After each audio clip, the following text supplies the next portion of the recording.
আমরা নবম শ্রেণীর ইংরেজি ক্লাসের ইউনিট 2 লেসন 1 এর বিতে যে টিক চিহ্নগুলো আছে মাল্টিপল চয়েস কোশ্চেন সেগুলোর সলিউশনটা দেখে নেব, যেটা আমাদের এই প্যাসেজ থেকে বের করতে হবে।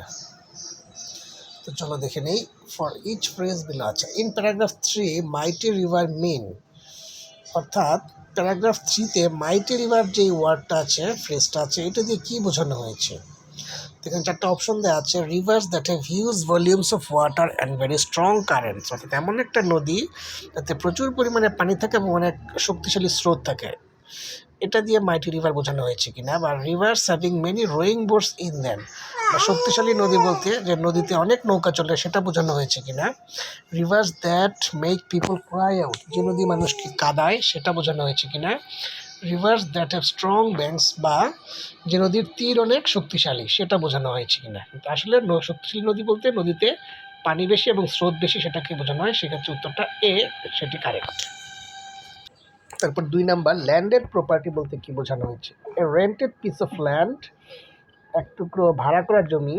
এ piece of land on the bank of a river, নদীর তীরের এক টুকরো জমি, সেটা বোঝায় কিনা। Property in the form of a source of income to its owner, অর্থাৎ এর মালিকের জন্য ইনকামের একটা সোর্স হিসেবে কাজ করে, যেটি সেটি কিনা। Property used only as an agricultural farm, অথবা সেই প্রপার্টি, সেই সম্পদ কিনা যেখানে শুধু কৃষিকাজ করা যায়। ল্যান্ডেড প্রপার্টি বলতে জমি সংক্রান্ত যে সম্পদ, জমি জমা যেটা, যেখান থেকে ইনকাম হয় সেটি, সেক্ষেত্রে সঠিক উত্তর হবে C.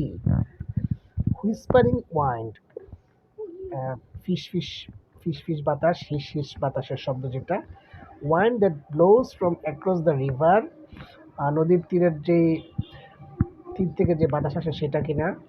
Wind that blows with a hissing sound, এমন একটা বাতাস যেটাতে হিসিং শব্দ হয়, হিস হিস শব্দ হয়। Wine that helps someone make a fire, সেই ওয়াইন, সেই বাতাস কিনা যা দিয়ে আগুন তৈরি করা যায়। Wine that blows in summer, সেই বাতাস যা গ্রীষ্মকালে বয়। হুইসপারিংয়ের সাথে হিসিং হচ্ছে সিনোনিমাস শব্দ, সো এটার উত্তর B, wind that blows with a hissing sound. তারপর 4 নাম্বার, ড্যান্সিং ফ্লেমস, অর্থাৎ নৃত্যরত অগ্নিশিখা। Traditional form of folk dance, এটাকে একটা এক ধরনের নাচ।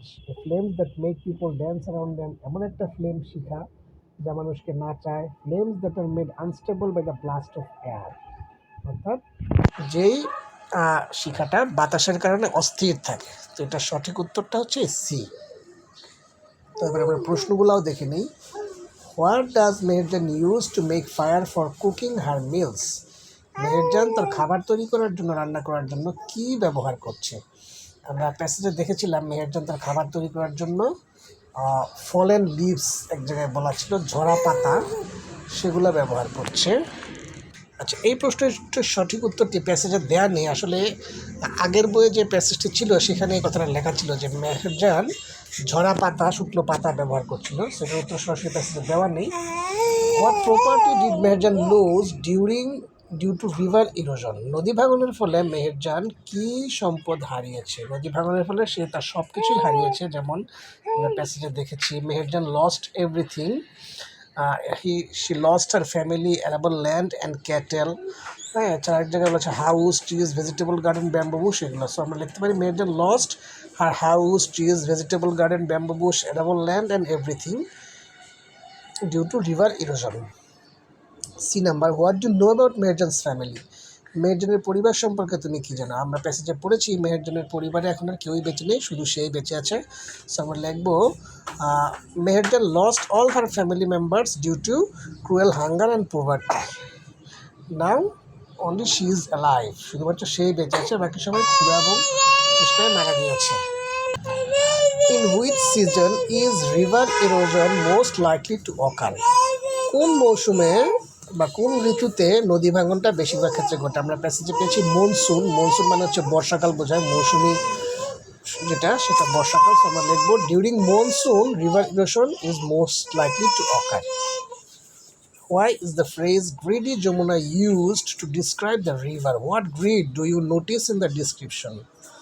তো গ্রিডি যমুনা এই ফ্রেজটি কেন উল্লেখ করা হয়েছে, যমুনা নদীকে ব্যাখ্যা করার জন্য।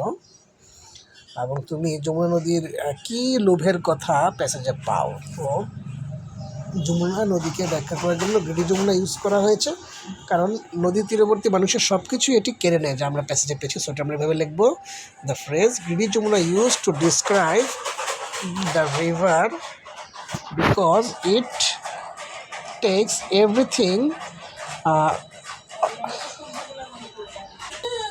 everything the people who lives near the river bank. What grid do you notice in the description? The grid we notice in the description that the river Jamuna has grasped or gripped everything from Meherjan, like her house, trees, vegetable garden, etc. etc.